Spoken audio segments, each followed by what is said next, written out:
ಸಮಯವೇ ಇಲ್ಲ ಅಥವಾ ಸಮಯ ಸಾಕಾಗುವುದಿಲ್ಲ ಎನ್ನುವ ಹವ್ಯಾಸ ನಮಗಿದ್ದರೆ ಈ ಘಟನೆ ನಮಗೆ ಪ್ರಯೋಜನವಾಗಬಹುದು. ನಮಸ್ಕಾರ, ಕೇಳ್ತಾ ಇದ್ದೀರಾ ಅವಿಭಾಜಿತ ಪಾಡ್ಕಾಸ್ಟ್. ನಾನು ಸಂಕೇತ್ ಭಟ್. ವ್ಯಕ್ತಿತ್ವ ವಿಕಾಸನ ತರಗತಿಯಲ್ಲಿ ಸಮಯ ನಿರ್ವಹಣೆ, ಟೈಮ್ ಮ್ಯಾನೇಜ್ಮೆಂಟ್ ಬಗ್ಗೆ ಉಪನ್ಯಾಸ ನಡೀತಾ ಇತ್ತು. ಉಪನ್ಯಾಸಕರು ಒಂದು ಸಣ್ಣ ಪ್ರಯೋಗದ ನಂತರ ಉಪನ್ಯಾಸ ಎಂದು ಹೇಳಿ ವಿದ್ಯಾರ್ಥಿಗಳನ್ನು ಅವರ ಮೇಜಿನ ಸುತ್ತ ನಿಲ್ಲುವಂತೆ ಸೂಚಿಸಿದ್ರು. ಮೇಜಿನ ಮೇಲೆ ಒಂದು ಅಗಲಬಾಯಿಯ ದೊಡ್ಡ ಗಾಜಿನ ಪಾತ್ರೆ ಇತ್ತು.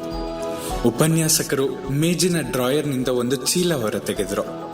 ಅದರಿಂದ ಮಧ್ಯಮ ಗಾತ್ರದ ಜಲ್ಲಿಕಲ್ಲುಗಳನ್ನು ತೆಗೆದ್ರು. ಪಾತ್ರೆಯಲ್ಲಿ ಜಲ್ಲಿಕಲ್ಲುಗಳನ್ನು ಎಚ್ಚರಿಕೆಯಿಂದ ಜೋಡಿಸಿದರು.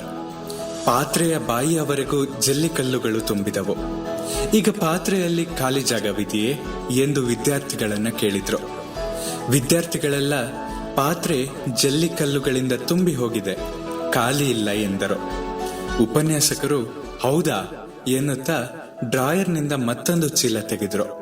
ಅದರಲ್ಲಿ ಮರಳಿತ್ತು. ಜಲ್ಲಿ ತುಂಬಿದ ಪಾತ್ರೆಗೆ ನಿಧಾನವಾಗಿ ಮರಳು ತುಂಬಿದ್ರು.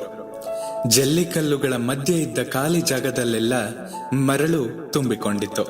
ಈಗ ಪಾತ್ರೆಯಲ್ಲಿ ಇನ್ನೇನಾದರೂ ತುಂಬಲು ಸಾಧ್ಯವೇ ಎಂದು ಕೇಳಿದರು.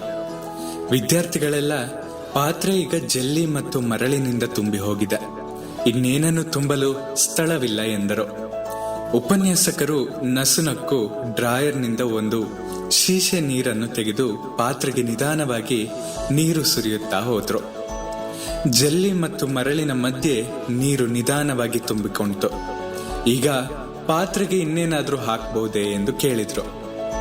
ವಿದ್ಯಾರ್ಥಿಗಳೆಲ್ಲ ಈಗ ಪಾತ್ರೆಯಲ್ಲಿ ಸ್ವಲ್ಪವೂ ಜಾಗ ಖಾಲಿ ಇಲ್ಲ ಎಂದರು. ಉಪನ್ಯಾಸಕರು ಮುಗುಳ್ನಗುತ್ತಾ ಡ್ರಾಯರ್ನಿಂದ ಸಕ್ಕರೆಯ ಪೊಟ್ಟಣವನ್ನ ತೆಗೆದು ಜಲ್ಲಿ, ಮರಳು ಮತ್ತು ನೀರಿನಿಂದ ತುಂಬಿದ್ದ ಪಾತ್ರೆಗೆ ಸಕ್ಕರೆಯನ್ನ ಚುಮ್ಮಿಸುತ್ತಾ ಹೋದ್ರು. 3-4 ಚಮಚೆಯಷ್ಟು ಸಕ್ಕರೆ ಪಾತ್ರೆಯಲ್ಲಿದ್ದ ನೀರಿನಲ್ಲಿ ಕರಗಿತ್ತು. ನಂತರ ಈಗ ಪಾತ್ರೆಗೆ ಮತ್ತಿನ್ನೇನಾದ್ರೂ ತುಂಬಬಹುದೇ ಎಂದು ಕೇಳಿದಾಗ ವಿದ್ಯಾರ್ಥಿಗಳೆಲ್ಲ ಒಕ್ಕೊರಲಿನಿಂದ ಈಗ ಪಾತ್ರೆಗೆ ಏನನ್ನೂ ತುಂಬಲು ಸಾಧ್ಯವಿಲ್ಲ ಎಂದರು. ಉಪನ್ಯಾಸಕರು ನಸುನಗುತ್ತಾ ಅಲ್ಲಿಯೇ ಇದ್ದ ಹೂವಿನ ಕುಂಡದಿಂದ ಕೆಲವು ಗುಲಾಬಿ ಹೂಗಳನ್ನ ಕಿತ್ತು ಪಾತ್ರೆಯ ಮೇಲ್ಭಾಗಕ್ಕೆ ಸಿಕ್ಕಿಸಿದ್ರು. ಜಲ್ಲಿಕಲ್ಲುಗಳು, ಮರಳು ಮತ್ತು ಸಕ್ಕರೆ ಕರಗಿದ ನೀರು ತುಂಬಿದ್ದ ಗಾಜಿನ ಪಾತ್ರೆ, ಅದರ ಮೇಲೆ ಸಿಕ್ಕಿಸಿದ ಗುಲಾಬಿ ಹೂಗಳಿಂದ ನೋಡಲು ಸುಂದರವಾಗಿ ಕಾಣ್ತಾ ಇತ್ತು. ನಂತರ ಉಪನ್ಯಾಸಕರು ಹೇಳಿದ ಮಾತುಗಳು: ಈ ಪ್ರಯೋಗದಲ್ಲಿನ ದೊಡ್ಡ ಜಲ್ಲಿಕಲ್ಲುಗಳು ಪ್ರತಿದಿನ ವೃತ್ತಿ ಸಂಬಂಧವಾಗಿ ಮಾಡಲೇಬೇಕಾದ ಕೆಲಸಗಳನ್ನ ಸೂಚಿಸುತ್ತವೆ.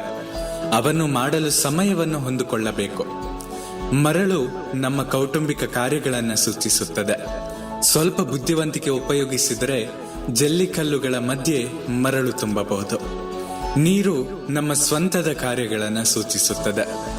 ಸಕ್ಕರೆಯು ಕಲೆ, ಸಂಸ್ಕೃತಿ, ಸಮಾಜಕ್ಕೆ ಸಂಬಂಧಪಟ್ಟ ಕೆಲಸಗಳನ್ನು ಸೂಚಿಸುತ್ತದೆ. ಕೊನೆಯಲ್ಲಿ ಸಿಕ್ಕಿಸಿದ ಗುಲಾಬಿ ಬೌದ್ಧಿಕ ಅಥವಾ ಆತ್ಮೋನ್ನತಿಯ ಕಾರ್ಯಗಳನ್ನು ಸೂಚಿಸುತ್ತದೆ. ಸರಿಯಾಗಿ ಯೋಚಿಸಿ ಕೆಲಸ ಮಾಡಿದ್ರೆ ಎಲ್ಲದಕ್ಕೂ ಸಮಯಾವಕಾಶ ಮಾಡಿಕೊಡಬಹುದೆಂದು ಈ ಪ್ರಯೋಗ ನಮಗೆ ತಿಳಿಸುತ್ತದೆ. ಸಮಯ ಭಾವದ ಬಗ್ಗೆ ಸದಾ ದೂರುವವರಿಗೆ ಈ ಪ್ರಯೋಗ ಪ್ರಯೋಜನ ಆಗಬಹುದೇ? ನಿಮ್ಮ ಅನಿಸಿಕೆಗಳನ್ನ ನನ್ನ ಬಳಿ ಹಂಚಿಕೊಳ್ಳಿ. ನಿಮ್ಮ ಪ್ರೀತಿ ಹಾಗೂ ಪ್ರೋತ್ಸಾಹ ಸದಾ ಹೀಗೆ ನನ್ನ ಮೇಲೆ ಇರಲಿ. ಸದಾ ಕೇಳ್ತಾ ಇರಿ ಅವಿಭಾಜಿತ ಪಾಡ್ಕಾಸ್ಟ್. ನಾನು ಸಂಕೇತ್ ಭಟ್. ಧನ್ಯವಾದಗಳು.